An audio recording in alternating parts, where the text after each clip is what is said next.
केंद्र सरकार ने जो जीएसटी की दरें घटाई है वो कल से लागू होने जा रही है। प्रधानमंत्री नरेंद्र मोदी ने अपने संबोधन में कहा कि 99% चीज़ें 5% टैक्स के अंतर्गत आने वाली हैं और जीएसटी बचत उत्सव के तौर पर इसे पूरा देश में मनाया जाएगा। हमारे साथ बातचीत के लिए कांग्रेस के वरिष्ठ नेता और सांसद मनोज कुमार जी हैं। सर, प्रधानमंत्री का संबोधन आप सुन रहे थे, उन्होंने जीएसटी में जो रिफॉर्म किया उसकी जिक्र किया, कहा कि हर वर्ग के लिए ये फ़ायदा देने वाला है, एक उत्सव के तौर पर इसे मनाया जाएगा। और जब आप क्या कहेंगे, जब आप 1 जुलाई 2017 को ये सब लादे थे पब्लिक के ऊपर में, मतलब आज आपको 7 से 8 साल के बाद आप जगे हुए हैं। हम लोग तो जानते थे कि एक कुंभकर्ण थे, वो 6 महीना में जगते थे और 6 महीना सोते थे।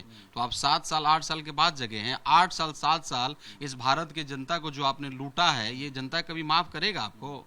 कभी आपको क्षमा करेगा? आप खुद कह रहे हैं कि अब नया भारत हो गया, अब आत्मनिर्भर भारत को और मजबूती मिलेगी, अब स्वदेशी सामान को बनाने के लिए आप मजबूती आएगी। लघु उद्यमी और सूक्ष्म मतलब उद्यमी थे, ये छोटे छोटे जो अपने घर में अपने गांव में जो उद्योग खोले थे, उनका क्या हुआ? आप देख लीजिए परसेंटेज उठा करके, सबका सब बंद होने के कगार पर है। सबको आपने मार दिया और 7 से 8 साल में ये लाचार होकर के अपने उद्योग को बंद कर दिए। आज आपको याद आया? सब अपना छोटा छोटा बिजनेस, छोटा छोटा काम बंद कर दिए, तब याद आया आपको? ये सब कभी आपको माफ नहीं करेंगे। आप एक चीज और आपको समझना होगा, हमारे नेता आदरणीय राहुल गांधी जी ने हमेशा बोला था, इसको तो मतलब गब्बर सिंह टेक्स्ट बताया था। देखिए, आप कभी भी तानाशाह नहीं हो सकते हैं।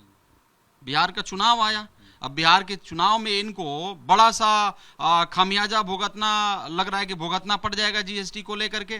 तो अभी तो जीएसटी खत्म की है ना, अभी भी देखिए बिहार का मखाना पर अभी भी आपने टैक्स रखा हुआ है, और आप अपने गुजरात के उस खाकड़ा को मतलब वो क्या कर दिया, आप खत्म कर दिए, जीरो कर दिया। और हमारा बिहार का मखाना जो पूरा दुनिया में फेमस है, उसके ऊपर में अभी भी 5% वो टैक्स रखे। क्यों रखे हैं? हम बिहारी होने के नाते मेरा सवाल है। और आप कह रहे हैं कि अब आत्मनिर्भर हम भारत बनाने की तरफ मजबूती से बढ़ रहे हैं। आपने बहुत सारा 99% चीज़ों का आपने जिक्र किया कि अब कल से आज़ादी मिल जाएगी। जब आप मतलब 1 जुलाई 2017 में जब आप लागू किए, तो वो भी बड़ा बड़ा पेपर में छापा था कि अब भारत देश को आज़ादी मिल गई है, आज एक नया आज़ादी मिला। क्या क्या कौन कौन पेपर वाला सब छापे? आज भी वही बात आप कह रहे हैं। तो आप लागू करते हैं तो भी आजादी, और जब हटाते हैं तो भी आजादी। तो ये तो आपका मतलब कारनामा गजब का है। एक मिनट सुन लीजिए। ट्रम्प साहब 1 लाख वो वीजा पर लगाए, उसके ऊपर तो आप कुछ बोले नहीं। हम तो देश तो सुनना चाह रहा था आज की वो 1 लाख वीजा, $1 लाख जो ट्रम्प साहब ने लगाया है, उसके ऊपर में आज देश सुनना चाह रहा था कि आप उसके ऊपर में क्या कह रहे हैं। ये टैरिफ जो आया है उसके ऊपर में आज देश, पूरा भारत आशा लगा करके बैठा हुआ था कि आप उसके ऊपर में क्या कह रहे हैं। टैरिफ जो लगाए हैं ट्रंप साहब ने, उसके ऊपर में आप क्या बोलेंगे? इसके इन सारे चीजों के ऊपर तो बोले नहीं, आप कट के भाग गए। ऐसे थोड़ी नहीं काम चलेगा। आपने 8 साल में, 7 से 8 साल में भारत के जनता को, दलित को, बैकवर्ड को, अति पिछड़ा को, जो मध्यम वर्ग के लोग हैं, जो गरीब हैं, उनको आपने मार डाला है। ये आपको कभी माफ नहीं करेंगे, कभी भी माफ नहीं करेंगे। आप लिख लीजिए। सर, जिस टैरिफ की आप बात करें, अमेरिका ने टैरिफ बढ़ाया, आप कह रहे हैं उसी से राहत देने के लिए तो इस तरीके से जीएसटी में रिफॉर्म किया है। अब जब चीज़ें सस्ती होंगी तो लोगों को फायदा ही होगा। अगर आप टैरिफ बढ़ाने की बात करें तो अमेरिका को एक तरीके से बड़ा जवाब दे दिया है केंद्र सरकार ने। तो मतलब आप इसको सपोर्ट कर रहे हैं ना कि उधर से टैरिफ बढ़ाया इसीलिए हमने जीएसटी को खत्म किया, मतलब इस बातों को एक्सेप्ट कर रहे हैं। आपके माध्यम से मैं सुन रहा हूँ, ये आप कह रहे हैं, तो इस बातों को एक्सेप्ट कर रहे हैं ना?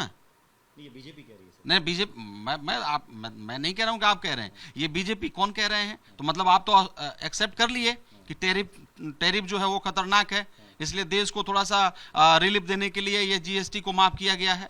ये बीजेपी वाले एक्सेप्ट कर लिए ना। मैं यही कह रहा हूं कि अभी घुट घुट करके, एक एक करके वो ट्रंप जो आप ट्रंप का जयकारा लगा रहे थे, ट्रंप का बहुत अच्छा मित्र, अभी तो कुछ दिन पहले वो ट्वीट करके बोला कि आदरणीय नरेंद्र मोदी जी हमारे प्रधानमंत्री जी महान प्रधानमंत्री हैं, और ग्रेट मिनिस्टर बताया उन्होंने, प्राइम मिनिस्टर बताया। और दूसरा शब्द में क्या लिखा कि जो आप कर रहे हैं वो गलत कर रहे हैं। अभी 1 लाख का वो वीजा का वो लगाया। एक एक करके वो आपको, मैं एक बार और कहना चाहता हूँ, ये भारत देश को हम लोग चलाएंगे। भारत देश के लोग को, भारत का देश मतलब यहाँ के लोग चलाएंगे, ट्रंप नहीं चलाएंगे। ट्रंप चाहते क्या हैं?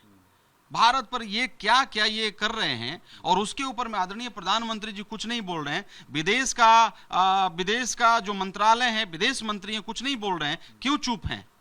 आज तो हजारों लाखों लोग जो नया रजिस्ट्रेशन करना चाह रहे थे, अब $1 लाख कहां से लाएंगे, वो सुनना चाह रहे थे ना। टेरिफ को हटाइए, वो सुनना चाह रहे थे। तो इन सारे मुद्दों पर तो आपने बोला नहीं।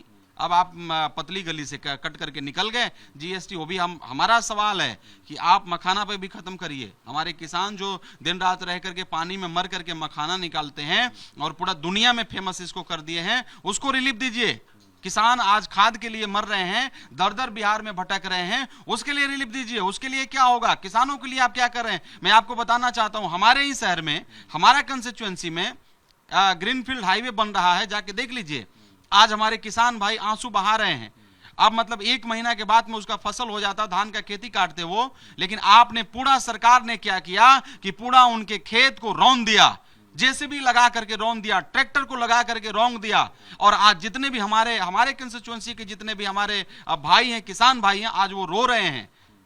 उनका एक एक आंसू आपको चुकता करना पड़ेगा। आप लिख लीजिए, वो उनके सीना पर आप ट्रैक्टर चला रहे हैं, उनके सीना पर, उनके कलेजा पर आप जेसीबी चला रहे हैं, और हमारे किसान भाई चिल्ला रहे हैं, और आप पुलिस से मरवा रहे हैं, दौड़ा रहे हैं। आपका ऑफिसर जो है अफसरशाही कर रहा है, आप तानाशाह बने हुए हैं। देश कभी माफ नहीं करेगा। आप लिख लीजिए, हम लोग परेशान हैं। हमारे किसान भाई जब जब हम लोग को फोन कर रहे हैं, हम लोग कांटेक्ट कर रहे हैं ऑफिसर लोग को, ऑफिसर लोग कर रहे हैं कि ऊपर से ही आदेश है सर, हम लोग कुछ नहीं कर सकते। तो तानाशाह नहीं चलेगा। बगल का देख लीजिए क्या क्या हाल है। तो तानाशाही यहाँ का भी खत्म होगा। और आपने जो जीएसटी आपने खत्म किया है, ये बहुत बड़ा उपकार नहीं किया है हम लोग के ऊपर में। ये हमारा हक था जो आपने 8-7 साल से हमें मार दिया था, जिसको आपने खत्म किया, और लाचार होकर के खत्म किया। और खास तौर पर मैं कह सकता हूं कि बिहार का चुनाव को लेकर के आपने किया, नहीं तो आपका सरकार बिहार में भी और केंद्र में भी जाता। धन्यवाद सर बातचीत के लिए। कैमरामैन प्रवीण दीक्षित के साथ दीपक सिंह रावत, एबीपी न्यूज, दिल्ली।